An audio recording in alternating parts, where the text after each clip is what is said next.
Ydych chi'n rhedeg busnes neu gwasanaeth ar Ynys Môn? Yna gwyliwch y fideo sydyn yma i weld sut ydych chi helpu trigolion Ynys Môn i ailgysylltu'n saff gyda'i cymunedau. Helo, yn enw i di Sioned Young, dwi'n gweithio i Age Cymru Gwynedd y Môn a hefyd yn gweithio yn rhan o'r prosiect Mentro Gyda'n Gilydd, sef cyfres o fideos syml sy'n cael ei greu ar draws Cymru i helpu trigolion Cymru i ailgysylltu'n saff gyda'i cymunedau. Mae'r fideos syml sydyn yma yn dangos y prif newidiadau i adeiladau, i gwasanaethau, GP surgeries, canolfannau cymunedol ers y pandemig, fel pobl yn gwybod beth ddisgwyl cyn mynd yn ôl.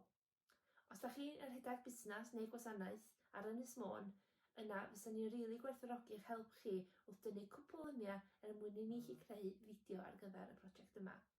Dyma 4 cam syml sydd angen i chi ddilyn. Yn gyntaf, ewch o gwmpas eich adeilad a dewch i gydnabod y 5 prif lle fysa lluniau o'r newidiadau yn eich adeilad yn mwyaf gwerthfawr. Fydd hyn fod yn system unffordd, fydd fod yn saled i heintio dwylo, rhywbeth sydd wedi newid ers y pandemig a dylai bobl gwybod amdano fo os nhw'n wedi bod ysbelan. Yn ail, ewch ati i dynnu lluniau o hein.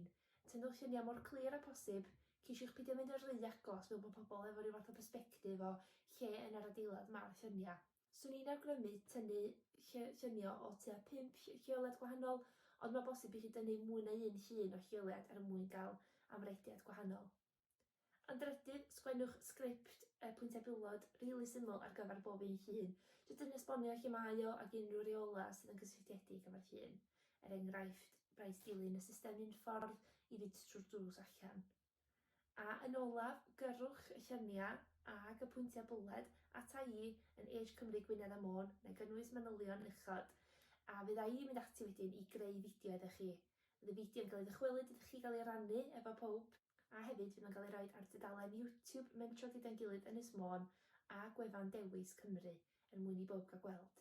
A fydd hefyd ar gael ei argraffu ar gyfer pobl sydd eisiau copïau papur. Felly, os da chi'n rhedeg busnes neu gwasanaeth yn Ynys Môn, sy'n ni'n rili gwerthfawrogi 5 munud o'ch help chi i helpu drigolion Môn i mentro gyda'n gilydd yn saff yn ôl eu cymunedau. Diolch!